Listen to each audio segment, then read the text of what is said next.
తాకట్లో ఉన్న మీ బంగారాన్ని విడిపించి ఆ రోజు ఆన్లైన్ రేటుకి కొంటాం. Sharma gold company.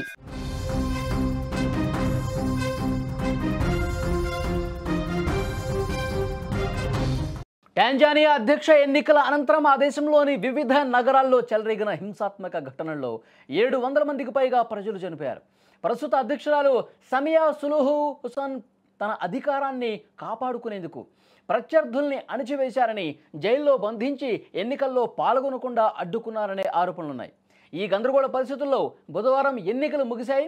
అయితే ఆ ఫలితాలని ప్రకటించొద్దంటూ రాజధాని దారెసలంతో పాటు వివిధ ప్రధాన పట్టణాలు, నగరాల్లో భారీ ఎత్తున నిరసనలకు దిగారు ప్రజలు. సమియా సులుహు పోస్టర్లను కూడా చింపివేసిన పరిస్థితి.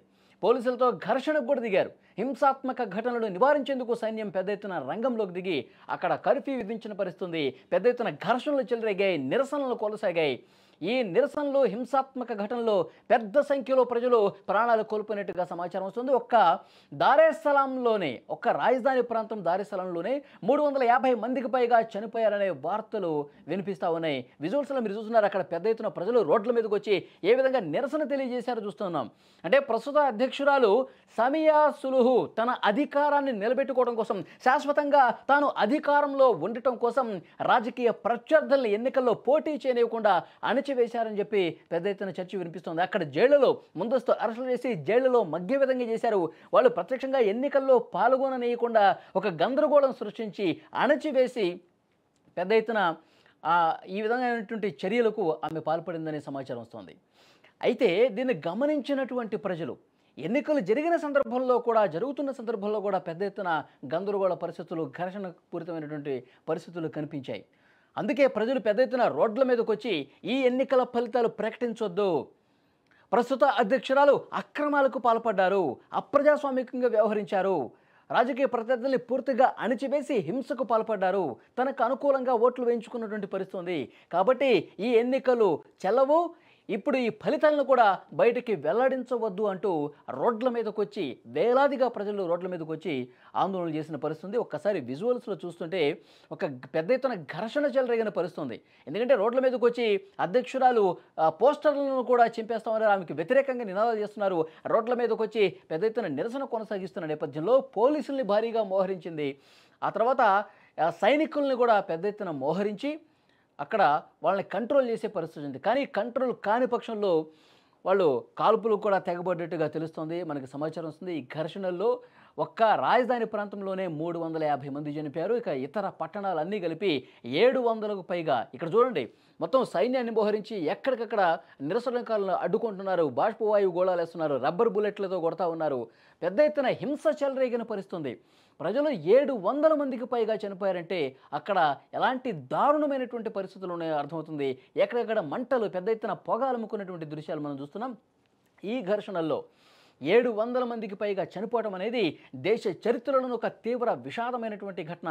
పాలకుల నిర్లక్ష్యం, పాలకుల అప్రజాస్వామిక విధానాలు, పాలకుల నిరంకుశత్వం, నియంత పాలనకు అద్దం పడుతున్నాయని చెప్పి అక్కడ ప్రజలు స్వచ్ఛందంగా రోడ్ల మీదకి వచ్చి ప్రస్తుత అధ్యక్షురాలకు వ్యతిరేకంగా ఆందోళన చేస్తున్నటువంటి పరిస్థితి. వేలాదిగా ప్రజల్ని జైళ్ల పాలు చేస్తూ ఉన్నారు. ఇక్కడ ఎన్నికల్లో పోటీ చేసే తమ ప్రత్యర్థులు కూడా జైళ్లకు పాలు చేసి వాళ్ళు బయటకు రాకుండా, వాళ్ళు ప్రచారం చేసుకోకుండా, ఎన్నికల్లో పార్టిసిపేట్ చేయకుండా ఒక నియంతలాగా బిహేవ్ చేశారు సమియా సులుహు అని చెప్పి ఆందోళన చేస్తున్నారు. ఆందోళన చేస్తున్న ప్రజలను కూడా నిర్దాక్షిణ్యంగా సైనికుల్ని పెట్టి వాళ్ళకు బయటకు రాకుండా వాళ్ళు వేలాదిగా రోడ్ల మీదకి వచ్చి సులుహుకి వ్యతిరేకంగా నినాదాలు చేస్తున్నారు. అయినప్పటికీ కూడా పెద్ద సంఖ్యలో వేలాదిగా పోలీసుల్ని, సైన్యాన్ని మోహరించి హింసకు పాల్పడ్డ పరిస్థితి ఉంది. చాలా దారుణమైనటువంటి విషయం. 700 మంది చనిపోయారంటే ఈ ఘర్షణల్లో ఆ దేశ చరిత్రలోనే ఒక పెను విషాదంగా ఇక్కడ ప్రజలు చెప్తున్నారు. అయినప్పటికీ కూడా ఎక్కడ వాళ్ళ తమ నిరసనని ఆపిన పరిస్థితి లేదు. ఇంకా పెద్ద సంఖ్యలో రోడ్ల మీదకి వస్తూ ఉన్నారు. ఈ ఎన్నికలు పూర్తిగా బహిష్కరించాలి, ఈ ఎన్నికల ఫలితాలు అసలు ప్రకటించొద్దు, మళ్ళీ ఎన్నికలు నిర్వహించాల్సిందే అంటూ అక్కడ ప్రజల్లో అంత తిరుగుబాటు వచ్చినటువంటి పరిస్థితి ఉంది. మనం గతంలో కూడా చాలా సందర్భాల్లో ప్రజల తిరుగుబాటుకు సంబంధించి మనం చూసాం ఎలాంటి పరిస్థితులు ఉద్భవించాయన్నది. శ్రీలంకలో కావచ్చు, బంగ్లాదేశ్లో కావచ్చు, మొన్న జరిగిన నేపాల్లో కావచ్చు, ఎలాంటి పరిస్థితులు కనిపిస్తున్నా చూస్తున్నాం. యువత రోడ్ల మీదకి వచ్చి ఆందోళన చేస్తే ప్రభుత్వాలు కుప్పకూలినటువంటి పరిస్థితులు ఉన్నాయి. ఇప్పుడు టాంజానియాలో కూడా అలాంటి పరిస్థితులే కనిపిస్తున్నాయని చెప్పి విశ్లేషణలు బయటకు వస్తూ ఉన్నాయి. సో ఓవరాల్గా అయితే 700 మంది ఇప్పటి వరకు అధికారిక లెక్కల ప్రకారం 700 మంది వరకు చనిపోయినటువంటి పరిస్థితి. ప్రజలు ఇంకా తమ తిరుగుబాటు ఎక్కడ ఆపిన పరిస్థితి లేదు.